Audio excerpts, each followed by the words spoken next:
and strangehorizons.com. And all of those, except for Intergalactic Medicine Show, are free to read on the web. So you can just go there, check them out, read the stories, and see what kind of things people are publishing. Then there are a couple of audio podcasts that I would recommend. Escape Pod, which is science fiction. You can find it at escapepod.org. And Podcastle, which is fantasy, at podcastle.org. And there's also a horror one, pseudopod.org. They do a combination of kind of reprints and some original stories, and that and since they're audio, you can just listen to them on your iPod or whatever. And then the other thing I would recommend is some of the year's best anthologies. Year's Best SF, Year's Best Science Fiction, Year's Best Fantasy. Take a look at what the year's best editors think is the year's best. Okay. All right. One of the most important things with short fiction is don't try to do too much. When you try to do too much in a short story, it becomes a long story. That doesn't necessarily mean that there's any kind of subject matter or whatever that can only be in a novel and not in a short story. One of the shortest stories I've had published was 300 and some odd words long, and it's about the end of the world due to a time traveler causing a rip in the space-time continuum. Now, you could write a whole novel about that, but I wrote just a short story. The key is what you're going to focus on in that subject matter. And I focused on a woman who is trying to get her child to go to sleep as the world is ending.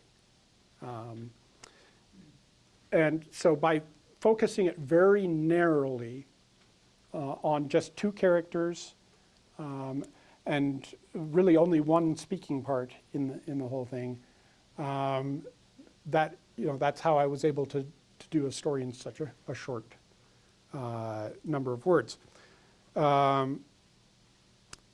So you want to focus on one or two people or one or two places, things or ideas. A novel can have many interlocking stories, but a short story generally has just one or two. You should cut useless parts. Basically, in short fiction, you can't afford to go off on interesting tangents that aren't relevant to the main story. Even if they're fascinating, and I've read plenty of novels where I love it when the author goes off on a tangent and explores something about the world that isn't really all that relevant, but it's just interesting in and of itself. In short fiction, you haven't got room for that. So you have to focus on what matters to the story. Okay, here are several ways to keep a short story from becoming a long story. 1, enter scenes late and leave them early, particularly conversation scenes.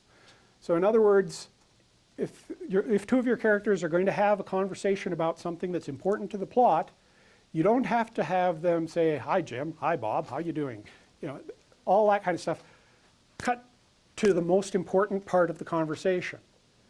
It works best if they are already arguing, or if there's some other reason for tension that has arisen in the course of the conversation. So you're coming into the conversation when it is already tense. And then you don't need to have them say goodbye to each other at the end or whatever, unless it's important to your plot. Just cut away from the scene once the key information has been revealed. And it's not just with conversations, but any scene. Try to enter it as late as possible and leave it as early as possible, while still conveying all the information you need for the story. Number 2, trust your readers to fill in details you don't supply. This, for me, is one of my weaknesses in writing novels. Is I tend to leave out descriptions. Just put in the tiny barest minimum of description, because I've gotten so used to writing short fiction in which words are so precious that I don't want to waste them on description. But novel readers tend to want, fuller description. Now, that's not to say you can't write short fiction that's full of description, but then you're going to probably need to cut down on something else. You're going to have to cut down on the number of characters, cut down on the amount of dialogue, things like that. In short fiction, you're always balancing various things. I happen to tend to focus my stories on plot, things that are happening. Other people write short fiction that is focused on characters, what the characters are thinking, or on description. What amazing places are these characters going? You have to find the balance that works for you, that works for the story that you're working on, and emphasize what you want to focus on and kind of leave the rest out. 3, cut down the number of scenes. There are some people who will tell you that it's a rule that a short story can't have more than, a certain number of scenes or anything like that. That's ridiculous. I had Analog Magazine published a flash fiction story of mine. It was 950 words long and had 9 scenes in it. Now, most of the time with flash fiction, you're not going to have 9 scenes. You may have only 1 scene. It's whatever works. But basically, the fewer scenes you have, the easier it is to have it be short. Cut down the number of characters. Again, every time you add a character to a story, it becomes almost exponential, because you have to deal with, if you have 2 characters, there is only one relationship that you can deal with. That's the relationship between those 2 characters. If you add a 3rd character, there are now 3 relationships to deal with. You add a 4th character, and there are a lot more. I'm not going to do that math in my head. And so adding more characters adds a lot of complexity. And so if you focus it down to as few characters as possible, that'll help you to keep it short. That 950-word story I told you about, originally it was 1,950 words. And then I found out that for the particular slot I wanted, which is probability 0 in analog, they had a hard limit of 1,000 words. And so I had to cut half the story in order to submit it there. And one of the first things to go was characters I didn't need. Takes place in a doctor's office, but I didn't need the receptionist. Receptionist got cut. 5, cut down on the number of subplots. Again, in that story, I had this whole little political statement that I was making in there with a little subplot about, which parties were doing what, and just cut that out completely. 6, reduce the complexity of the main plot. Have you talked about try-fail cycles? Okay. Yeah. So in a novel, you can have a bunch of try-fail cycles. In a short story, it's kind of hard to do that. So you need to cut down the number of them, basically make the plot less complex in order to be able to fit it into short fiction. You can also take some shortcuts. In one of my stories that was picked up by Year's Best SF, it was a problem-solving short story where a lunar tourist shuttle was going to crash into the moon. And I wanted to have some try-fail cycles in there, but since they only had 30 minutes before the crash was going to happen, they were kind of limited in what they could actually try during that time. And so I had a friendly AI that, every time they would say, well, what if we did this? The AI would say, no, that won't work. To shortcut the try-fail cycles and thus keep the story shorter. Number 7, tell, don't show some of the story. You've heard the advice, I'm sure, show, don't tell, show, don't tell. Well, sometimes it's better to just tell, because that will allow you to compress quite a bit of information into a short space of your writing. And number 8, start the story closer to the end and just fill in the necessary backstory. You don't, well, in fact, let me give you an example. I have a short story on the back of my business cards. This one is called Quarantined Planet. Your hyperspace ship proves you have sufficient technology to join galactic civilization, said the Hierarchy's Tribune. But having observed your race here on Earth, I will recommend that the Hierarchy quarantine your planet and ban humans from interstellar travel. Why? World Secretary General Chen tried to keep his voice calm. Over the past 200 years, our nations have united under one world government. We no longer fight wars. We have no poverty, no famine. What little crime we have is dealt with through humane rehabilitation. Why are we not civilized enough to join you? You would not survive the constant wars for power within the hierarchy, said the tribunal. You humans are just too gentle and peaceful a race. So, there I could have started with humanity making first contact with galactic civilization and bringing the tribunal here to decide whether we're worthy to join galactic civilization and all that.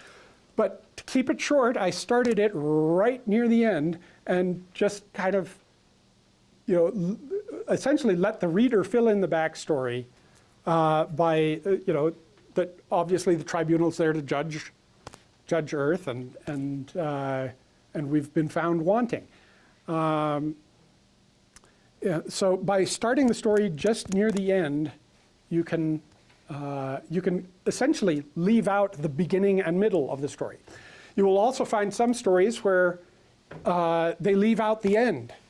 They essentially set things up and leave the ending as an exercise for the reader. Perhaps the most famous of those is The Lady or the Tiger.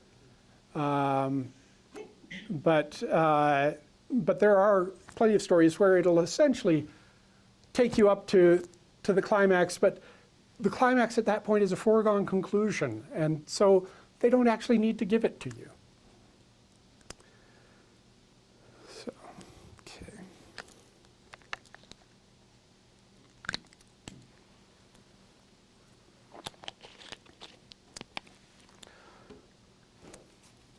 All right. I'm going to talk about plotting a bit after this, but let's say, okay, you've written your story.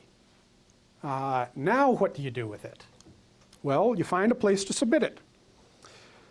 I've seen some people talk about how you need to start off small. You find some of the smaller magazines that maybe don't pay, or maybe pay a token amount, and you submit to them so you can build up a track record of publication at these various places, and eventually work your way into getting published in the semi-pro zines that pay, maybe 3 cents a word.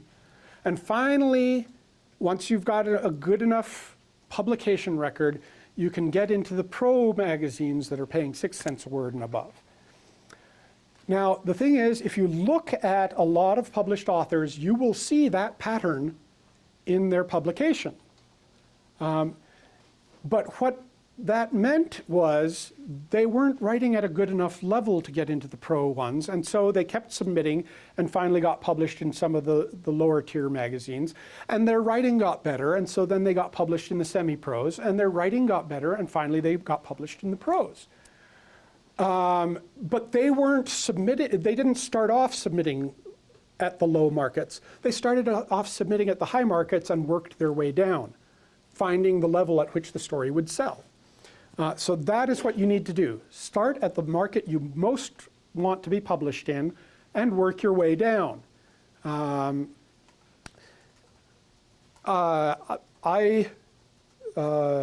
basically did that and ended up publishing. My first publication was pro publication. That's, essentially if you're already writing at a pro level, why bother to get published in the lower levels? So I would suggest you start with the Writers of the Future contest. Basically, there are a couple reasons for that. First off, they're a professional publication. They also have prize money in addition to paying you for publication. And they fly you out for a week-long writer's workshop and an awards ceremony. And I can tell you, when I won a Nebula Award, I wasn't treated as well as when I won Writers of the Future at the awards ceremony. So it's an overall fantastic experience. The other thing is, with Writers of the Future, you are competing against other new writers rather than against every professional writer out there who's writing short fiction. So when you submit to Analog, you're competing against me and Kevin J. Anderson and other professionally published writers who've been in this game for quite a while. At Writers of the Future, you're only competing against other people who are about the same level you are, new writers trying to break in. So the competition isn't as tough, but it's still a professional publication, and you get paid, and it's all good. After Writers of the Future, and they have a deadline every quarter, and then they publish a yearly anthology.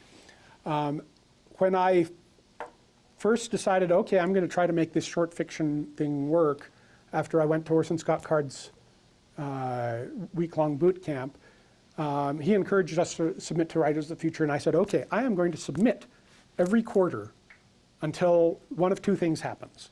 Either I'll win, or I'll end up with so many stories published elsewhere that I'm considered a pro and can't submit to them anymore. And both of those are good outcomes. So, I submitted the next quarter I could, and I submitted the next quarter after that, and I submitted the next quarter after that, and then I won and was ineligible. It was actually my second story that won and made me ineligible, but I had submitted the third quarter before I knew that had happened.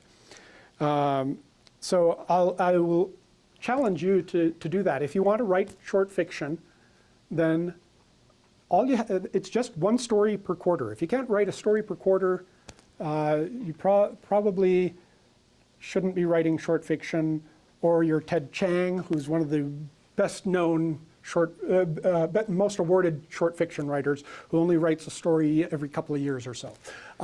Okay, but I would challenge you to try to write a short story per quarter, enter it in the contest, and then keep submitting it if it doesn't win. That way, one of two things will happen. Either you'll win the contest or you'll pro out. So where to send it after the Writers of the Future contest? I would suggest the big three, and then the other SIFWA professional markets as your first place to go. There are a couple of places to look for market information. The one I think is the best is called the Submission Grinder. And the URL is so difficult that I just say Google Submission Grinder and you'll find it. It's basically a search engine for short fiction markets. You can put in your word count, the genre of it, and the pay rate that you're looking for, and it'll bring up the results. And then you can go through and decide which markets you want to send it to first. There is also a site called Raylan.com.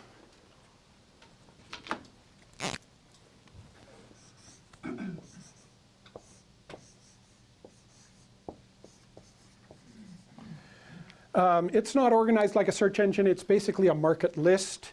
And it's really good for finding themed anthologies. If you want to challenge yourself with, to write to a particular theme, writing for a themed anthology is a good way to go.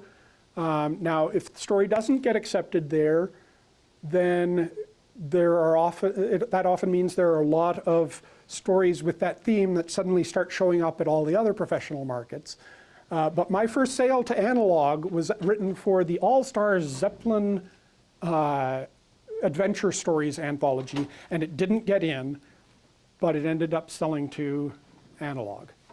So you can write a story for a themed anthology, and it can still sell at a professional market.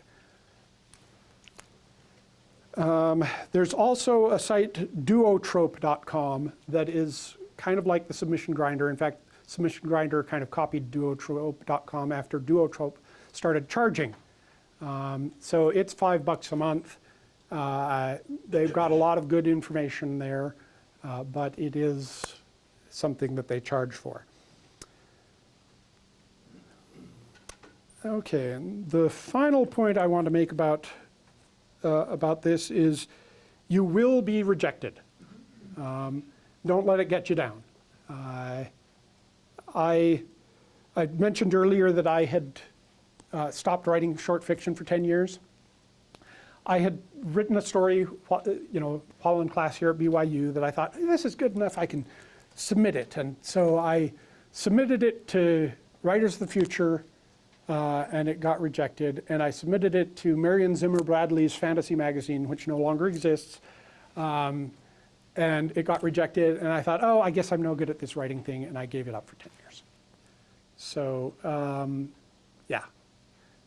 You will get rejected. That's just part of the game. Don't let it get you down. Keep submitting, and keep writing, and eventually you're going to get published. Okay, any questions about short stories before I move on to talking about plotting? Yes? This is kind of, I'm not sure if this might be complicated. So you talked about shortening them up. What if you're trying to take a short story you've already written and make it into a novel-length piece? Yeah, that's been done a lot, of course. One of the methods is Brad Torgerson, who's a writer here in Utah, has published several stories with Analog, and he got a deal with Bain Books to publish a novel based on several of those short stories. So what he did is he wrote several short stories set in the same universe, and then kind of wrote stuff to join them together into a complete novel. So that is one approach, is to take your short story and say, okay, this is part of my novel, and then figure out what the rest of the novel is. Another approach is to essentially take the plot of your short story and say, okay, this is the plot of my novel. Now I'm going to make it more complicated, and I'm going to add characters in to turn it into a full novel.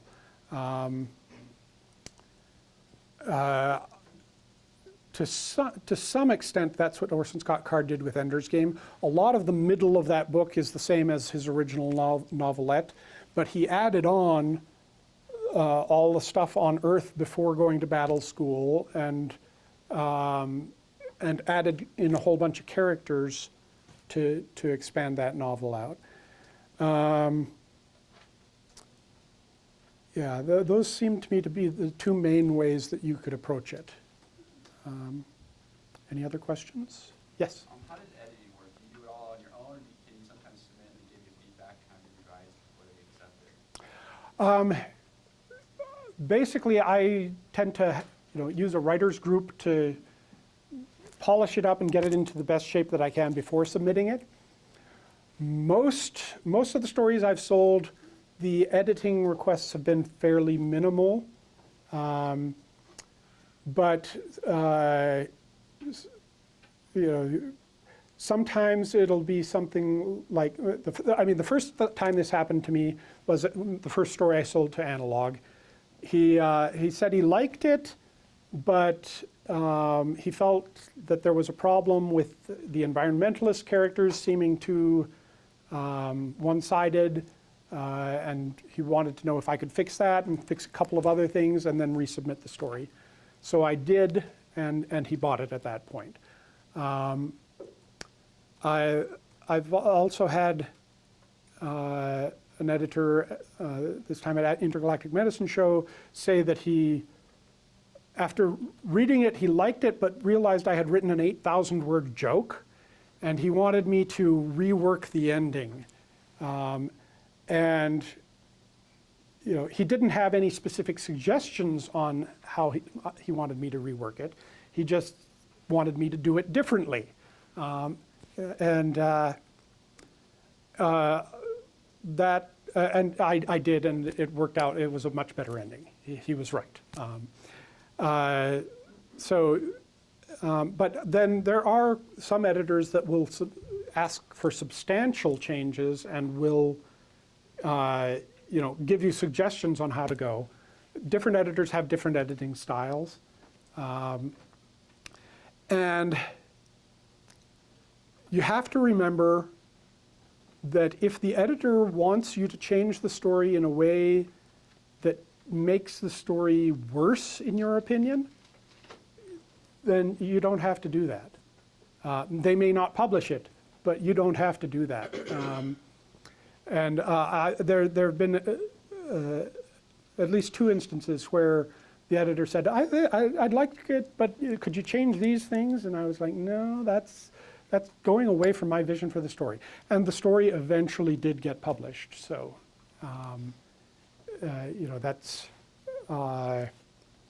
that's not something you're likely to face too often, but if it does, you have every right as the author to say, no, that doesn't fit with my vision for the story. I don't want to do that. Any other questions? All right. To deal with plotting, I have something that I call a recipe for a story. This particular combination of the recipe is what I have come up with by combining ideas from David Gerald and Orson Scott Card and various other people who I have learned a lot from that I can't even remember who I learned it from anymore. So basically, nothing here is original to me. I have stolen it from other people.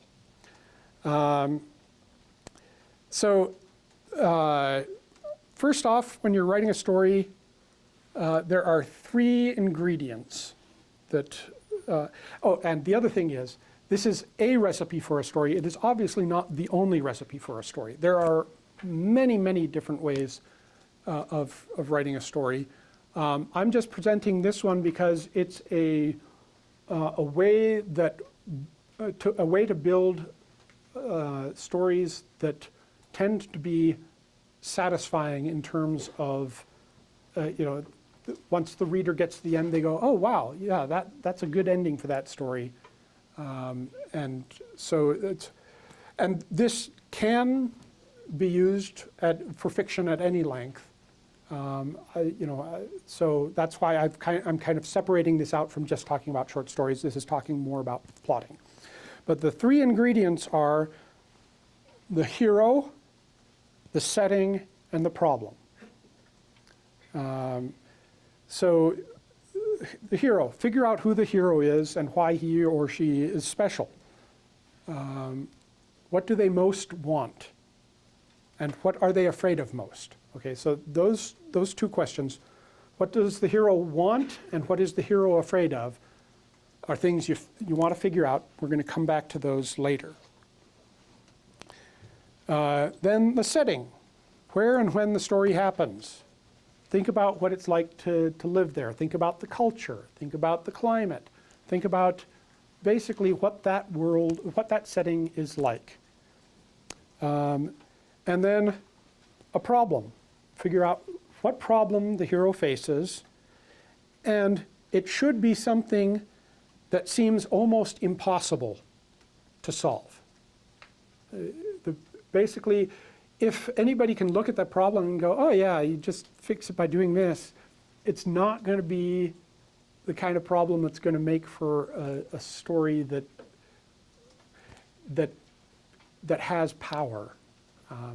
You want it to look like, wow, how on earth is my hero going to overcome this problem? Now, the story itself is divided into three parts that I like to call the beginning, the middle, and the end. But what is a beginning? Okay, in the beginning, you introduce the hero and the setting. And then you introduce the problem. And not just that, but there's something David Gerald calls the hero needs to take ownership of the problem. Okay, how many of you in here have seen the first Star Wars movie? So Star Wars: A New Hope. Okay, good, because it gives you a really good example of this. Our hero, Luke Skywalker, is works on a moisture farm, and so we see his, we're introduced to him. We're introduced to his setting, and then there's this problem that comes up where there are these droids that need to be taken off planet, and and his uncle and aunt have gotten killed. Okay, now he could say, well, I've just inherited a moisture farm here. I have responsibilities. I can't go chasing across the galaxy with some droids. So really, it's not my problem. I'm just going to stay here. He took ownership of the problem. He said, no, this problem is something that I need to take action to solve. Frodo and the ring. Frodo did not have to take the ring. He could have said, well, let Sam carry it. I'm not going off to take it anywhere. It's not my problem. Your hero needs to take ownership of the problem. It's a choice that your hero makes to, I am going to be the one to solve this problem. Sometimes the hero just thinks, I'm going to be the one to take this problem somewhere else and pass it off to someone. But even then, they are taking ownership of it, at least that far. Frodo did that with the ring at first. He thought he was just taking it to the elves. Luke Skywalker thought he was just taking some droids to Alderaan, and then it would be their problem. So, beginning, you introduce the hero and the setting, introduce the problem, and the hero takes ownership of the problem. Now, the middle. The hero tries to solve the problem. The hero fails, and the problem gets worse. Repeat. this as many times as you want. Basically, this is the try-fail cycles that people talk about. And it's, the hero can learn new things, but it's generally best if they also learn that the problem is bigger than they thought, and that their initial steps to solve it have actually made things worse. So that allows for an increase in tension throughout the middle of the book. There's also something that David Gerald calls the flip-over point. And you can often see this happening in film. At about the midpoint of the film, the dynamics of things change a bit. And the best example for this is is a monster movie. And basically, before the flip-over point, the monster hunts you. After the flip-over point, you hunt the monster. And so before the flip-over point, the hero is kind of just reacting to things as they happen, and doesn't have an overall plan to defeat things, defeat the villain or solve the problem. It's more reactive than proactive. And then eventually the hero takes control, and the hero starts driving the plot rather than the villain or the problem driving the plot. In Star Wars, David Gerald identifies this point as when Luke finds out that there's a princess on board, and he's like, well, we have to go rescue her. At that point, he is taking control of what is happening, rather than, oh, we're just going off to some planet, and oh my goodness, we're getting pulled in by a space station, and oh, we need to try and escape. Hey, we have to go rescue the princess. All of a sudden, he's driving the direction of the plot. Then the end.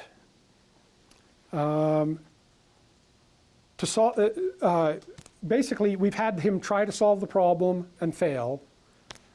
The end is when the hero tries to solve the problem and succeeds, or in certain genres, fails.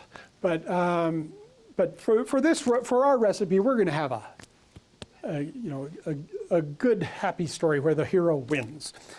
But to make things a little more interesting, and to make the ending a bit more powerful, to solve the problem, the hero must face what he is afraid of most. Okay? And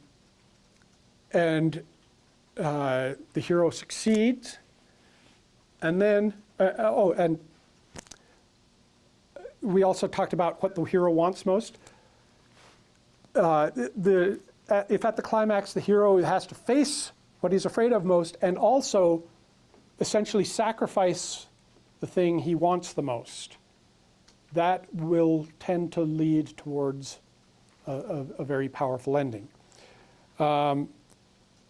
You can often then salvage that by having the sacrifice not turn out to be necessary or whatever, but the sacrifice at least has to be offered.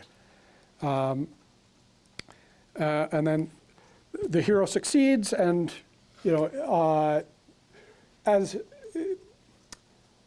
after that success, there's something called validation.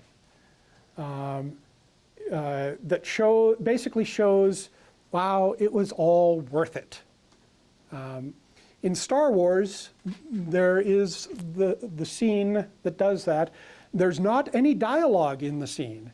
It's just the throne room scene at the end where they have the nice triumphal march, and medals are handed out, and everybody's rejoicing, that's that validation. It says, yes, what they went through was all worth it. They succeeded. So that is the recipe for a story that I like to use.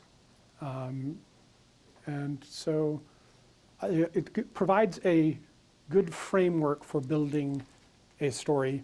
When you aren't sure of what to do, this can give you kind of a roadmap of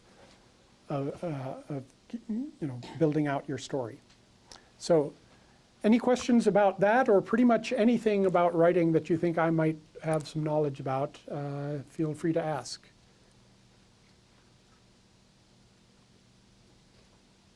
Yes? How much pure literary is there opposed to, just more entertainment-based short story market?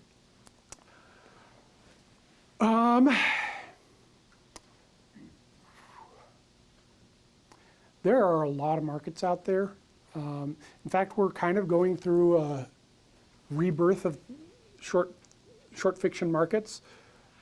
About 10 years ago, when I was just starting to get published, most of the print magazines had died, and basically people were saying short fiction is dead. People only want to read novels, nobody wants to read short fiction.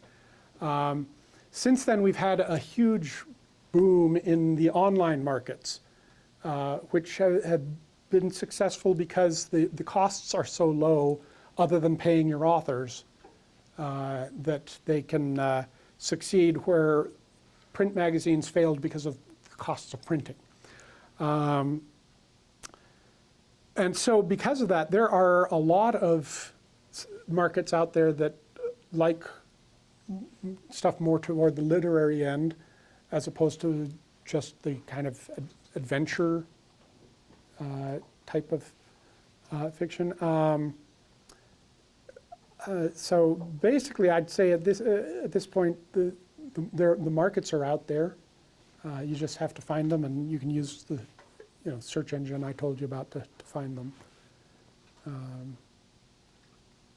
But yeah, there's definitely a market out there for both kinds. Yes? As far as like writing goals on a daily or weekly, are you a big fan of write every day and hit a certain word count, or type time, like 3 or 4 hours a day? I tend to be more about time. When I'm setting goals, I tend to be more about time than word count, just because I write so slowly that my word counts don't seem like much. But yeah, I am generally not a writer who writes every day. I do have a day job and other commitments that make it tough sometimes. If you can write every day, I say do. There have been times when I did. When I wrote the novel that I just sold to Bain, I was actually unemployed. And that made it a whole lot easier. However, that does bring up one thing I want to talk about, in which I was using word counts as a goal during that.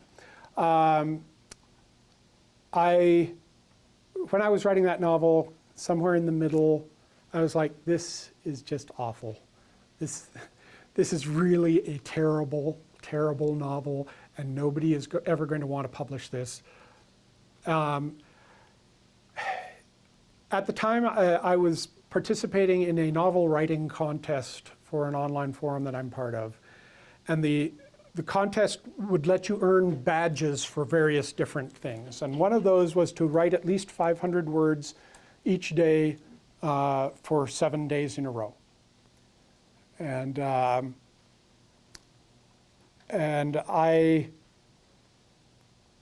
I basically got through the middle of that novel by motivating myself to earn those badges.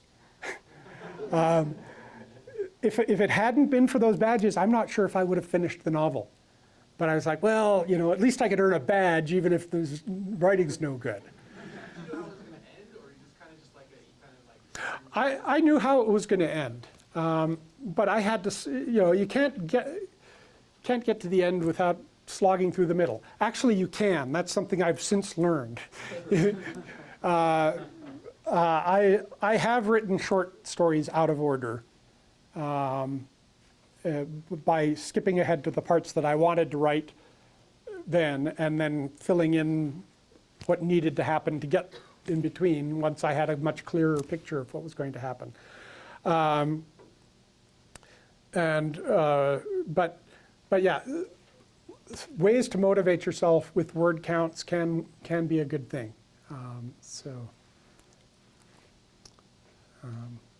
Yes? When you submit your stories online, about how many readers or viewers actually read the story? Do you get a chance at like how many people actually read the story? I don't get, the publishers generally don't give out those kind of statistics. However, I know that Daily Science Fiction has several thousand subscribers, and that's just for the email, not to mention the people who look at it on the web. I don't really know about traffic numbers for others, but I would guess that for some of the higher level magazines, it's in the tens of thousands.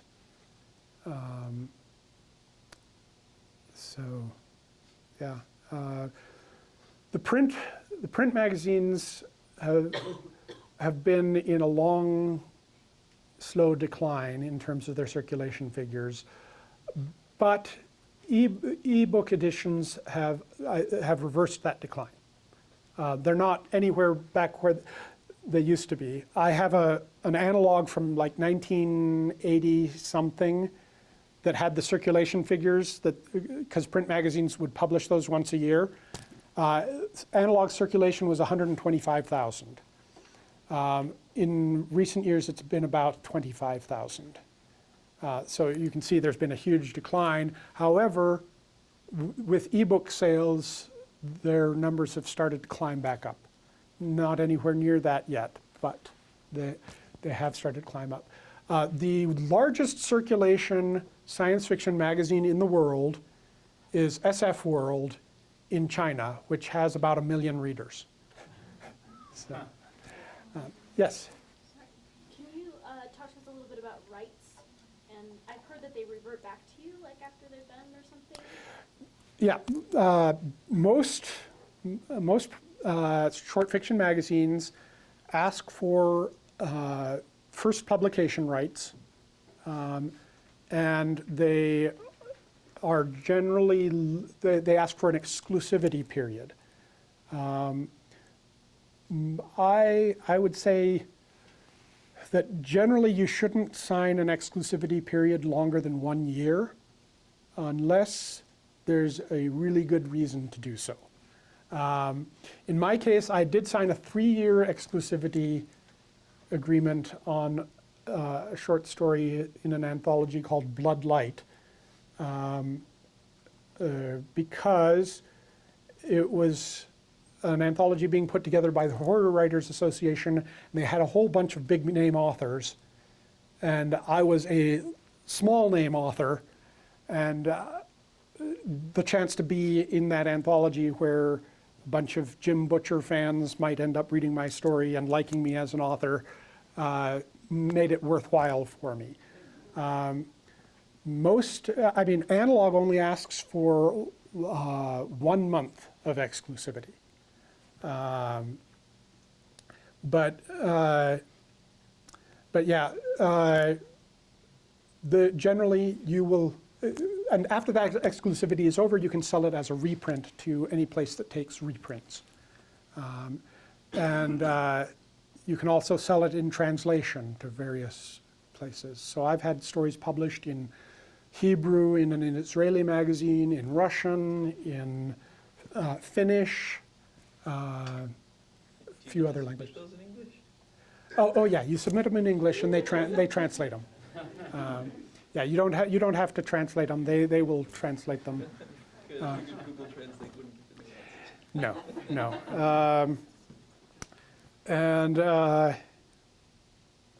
Yeah, so reprints and translations can sometimes earn you more money than you originally earned for the story. So, and you can also sell them, self-publish them and sell them in the ebook realm and stuff like that. I would definitely not recommend going straight to ebook with your short stories, because the market for short fiction ebooks is pretty small, unless you have established yourself with novels and are writing short stories set in that world and stuff like that. But the main reason I would say is if you can sell it to a publisher and then turn around and a year later publish the ebook, why not take the money from the publisher first rather than go straight to the ebook? So yeah, and then there's the problem of pricing with short fiction. There are tons of 99-cent novels out there because 99 cents is as low as Amazon will let you price it. And so people look at your short story for 99 cents and say, why should I buy a short story for 99 cents when I can buy a whole novel? And so, if you could sell them for 15 cents a pop, then you might get a whole lot more sales. But the pricing structure just really doesn't work for that. So yeah, I definitely recommend try to get them published first in a professional market and get that money, and then you can self-publish them. Is there another question from someone that I missed? So, what time? 6:12 and get done at 6:25. Okay. All right. Okay, then I am going to move on to something here.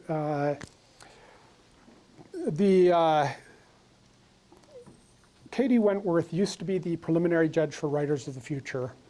Unfortunately, she passed away a couple of years ago, and now Dave Wolverton is the coordinating judge. But a lot of these tips, she gave us a list of a bunch of tips based on things she saw in the slush pile. And some of these are maybe a little bit particular to her, but a lot of them are, are very good advice just in general. And so I'm going to share some of those with you. And if you want the full list, feel free to email me. You can go to my website, ericjamesstone.com, and use the contact form there. Or you can just send it to anything at all at ericjamesstone.com will get to me. So, the first tip was don't send inappropriate submissions. If the market is a science fiction market, don't send it fantasy. If it publishes both, then it's fine. But if it's just a science fiction market, don't send fantasy. She said that sometimes 50% of the submissions they'd get to Writers of the Future wouldn't have any speculative content in them. And so know the market that you're sending to and send them the kind of stuff that they publish. Now, that doesn't mean if it's borderline, don't send it. If it's borderline, send it. John W. Campbell, who was the editor of Astounding magazine for decades, I don't know if this story is true, but supposedly he was at a convention and he ran into an author who he'd published a few times, and he said to the author, "Why haven't you sent me anything lately?" And the author said, "Well, the stuff I've been writing lately, I figured you didn't want to publish." And Campbell said, "How dare you reject stories for my magazine?" So yeah, rejecting the story is the editor's job. Now, if it's obvious that the story shouldn't go to that market, then don't send it there. But if you think it could work there, then hey, let the editor make that call. Don't reject it yourself. Number 2, don't play games with the reader. And she said there are 8 deadly words. I can't figure out what is going on. If the reader cannot figure out what is going on, they're going to lose interest. And so that means to write clearly and don't withhold information from the reader that is obvious to the point of view character.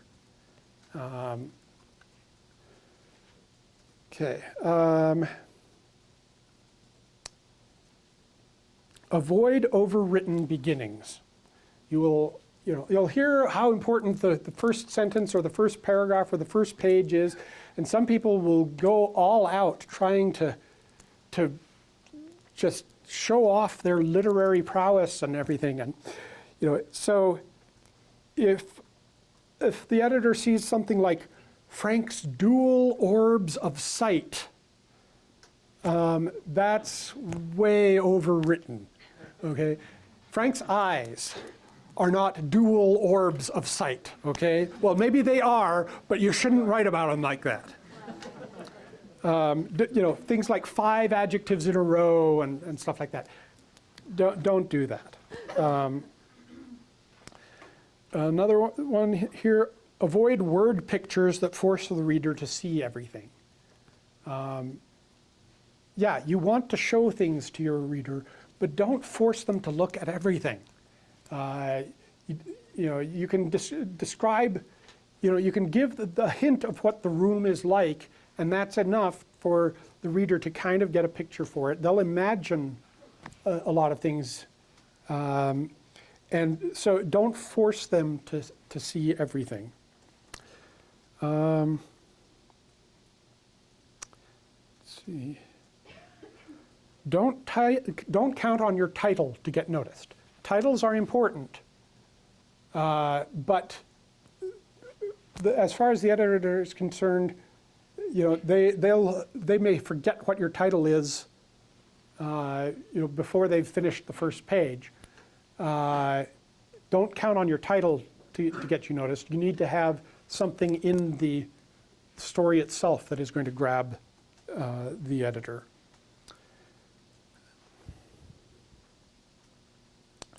Let's see. Avoid overworked themes, such as the characters being Adam and Eve, or they are floating in space and they end up being born at the end, or they're on Noah's Ark, or anyway. Try to come up with something that hasn't become a cliche.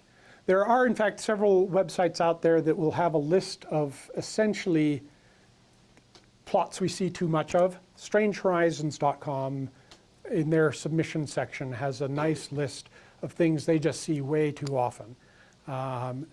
That's not to say that you can't write one of those stories and make it work. The editor of Analog had, essentially a list of things that he saw too often, and one of them was that, it's all a video game.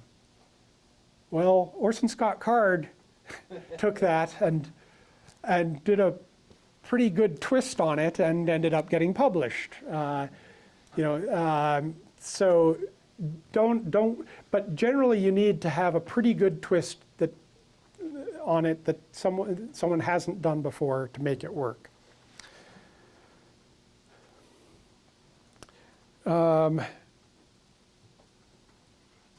Don't submit a story that exists just for a joke, unless you're submitting to a place that is looking for stories that are just there for a joke.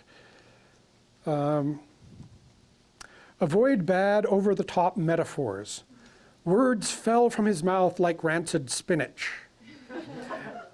Now, again, you can make it work if it's part of characterization to do that, like in Brandon's Steelheart book, where the narrator is, that's part of his shtick, is he has bad metaphors. But don't use those over-the-top metaphors when you're trying to be serious about it.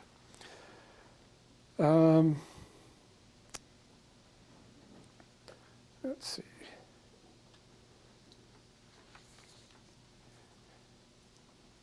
Don't misspell, and if you do, not more than once per page.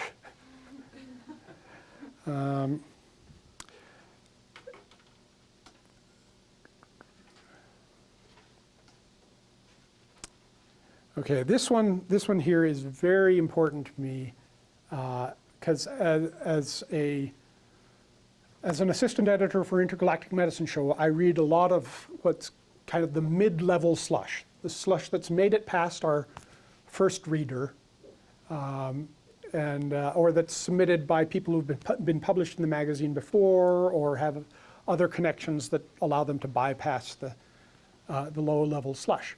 So most of the stories I read are written by people who are competent writers. I can't look at the first page and go, oh my goodness, and reject it based on that. And one of the worst things for me is, I start reading the story and I'm like, hey, that's a pretty cool idea. This is a good character. Oh, that's an interesting situation they've gotten into. Wow, I'm really liking this story. And the ending, well, yeah, that didn't really work too well. Okay, I just had to read your whole story and your ending wasn't good. Okay, if you're going to be bad at the beginning so I can reject you after reading just the first couple of pages. Don't be bad at the end. So yeah, you need to be sure you stick the landing on the story. Yeah, so when you reach the end, it needs to be a good ending. Let's see.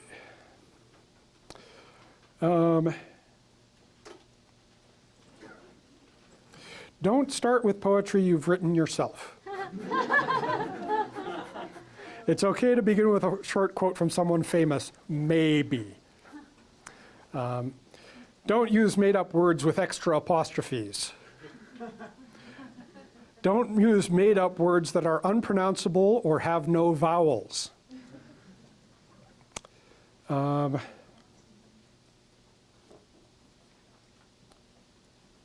Don't put a copyright notice on the manuscript. That is a sure sign that someone is an amateur.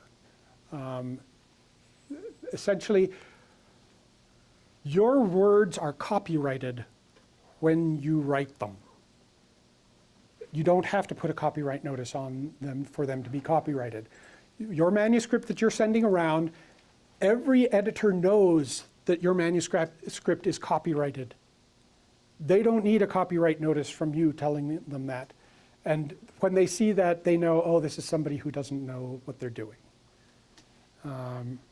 Now, when you publish it, you're going to want a copyright notice on there. But you do not need a copyright notice on your manuscript. It just looks amateurish.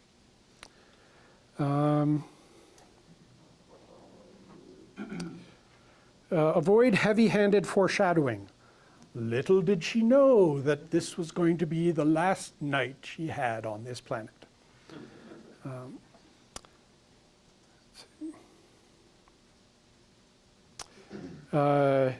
Don't write your own blurb for the story at the beginning.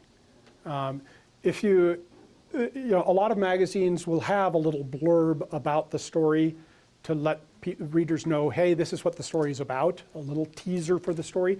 Don't write that and put it on there. They'll put that on there if they want it, but don't put something like, a man, a woman, and a lonely road. What will happen? Read this great story to find out.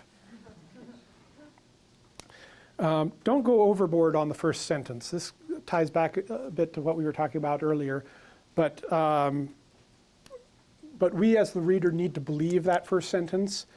And so if you go so off the wall with it that the reader kind of scoffs at it, that's not a good sign.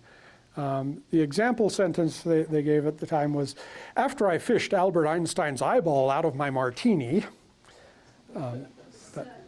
But sometimes the key is not to hook the reader, but to keep from pushing the reader out. So, yeah, I can't remember exactly the phrasing, but a writer I know and editor I know said something about to the effect of the editor shouldn't notice that there was a hook until they've already swallowed most of the story. If you've ever been fishing, that metaphor makes a lot more sense. But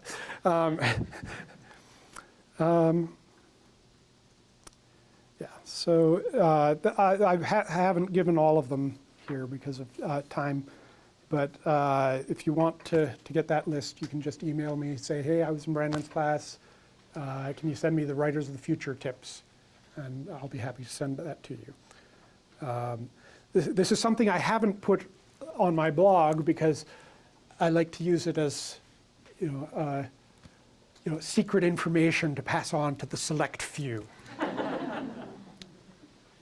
All right, any other questions before we go to the door prizes?